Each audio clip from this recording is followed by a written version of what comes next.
The rain hadn't let up since noon, and by 6 o'clock, the diner on 5th and Main was nearly empty, except for the hum of the neon sign flickering, "Open," against the grey evening.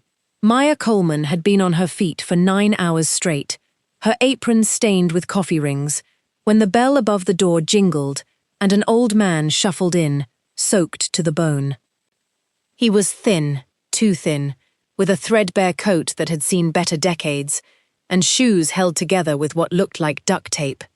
He sat in the corner booth, the one nobody wanted because the heater above it rattled, and folded his hands on the table like he was praying they'd stop shaking. Maya walked over with a menu, but the old man didn't reach for it. "Just water, please," he said, his voice low, almost apologetic. "I'm not very hungry." Maya had waited tables long enough to know what just water really meant. She'd seen it in her own mother's eyes once, years ago, before things got better. She set the water down, then quietly disappeared into the kitchen. A few minutes later, she returned with a bowl of soup, a plate of meatloaf, and a slice of pie. The daily special, still warm. "I didn't order this," the old man said, startled. "Kitchen made extra," Maya said, forcing a smile. "Would hate to see it go to waste." He looked at her for a long moment, his eyes glassy, and said nothing. He simply ate, slowly, carefully, like a man who hadn't eaten in longer than he wanted to admit.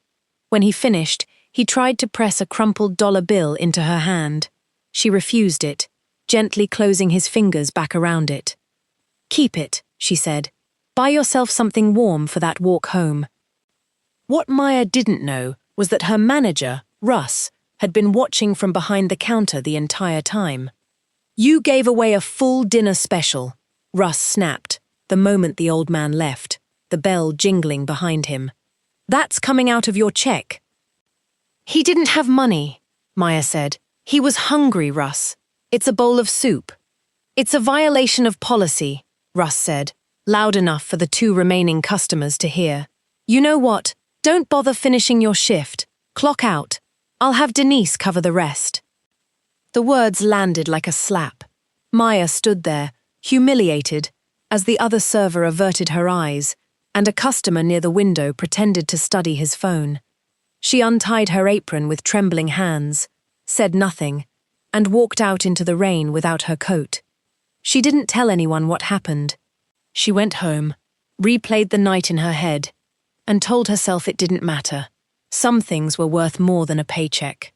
She fell asleep on her couch, still in her work clothes, exhausted, wondering how she'd cover rent that month. The next morning, Maya was still asleep when her phone buzzed with a text from Denise. "You need to see this. Get to the diner. Now." When Maya arrived, there was a black town car parked outside, and a small crowd gathered near the entrance.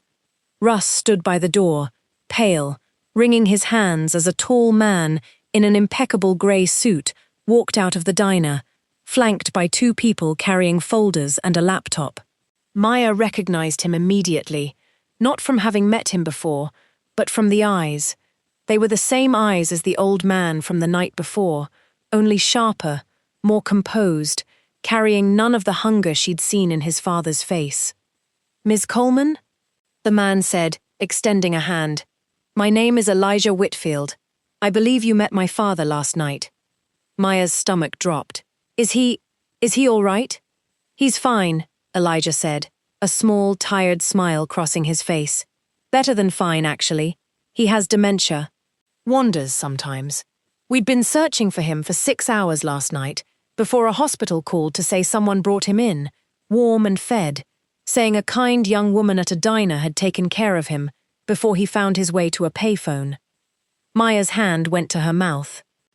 "He couldn't stop talking about you this morning," Elijah continued. "Said a waitress gave him dinner, even though he had nothing to pay with. Said you told him to keep his dollar." He paused, his voice tightening. "My father built 3 restaurants from nothing when he was younger. He lost them, and himself, somewhere along the way. But last night, a stranger treated him with more dignity than most people have in years." Russ, still standing by the door, opened his mouth to explain, but Elijah didn't look at him. "I own several properties in this city," Elijah said, turning back to Maya. "As of an hour ago, I own this one too. I bought it this morning. Cash. No negotiations." He glanced toward Russ. "And I've already had a conversation with the previous owner about how his staff was treated." Maya stood frozen, rain-soaked memories of the night before colliding with the impossible sight in front of her. "I'd like you to run it," Elijah said simply. "Not wait tables in it. Run it. My father said you reminded him of who he used to be before he forgot how to be that man. I think he'd like to see kindness rewarded, while he still remembers what kindness looks like." Maya looked past him, through the window, and saw the old man sitting in the same corner booth, wrapped in a warm coat now, sipping coffee, smiling at her like an old friend.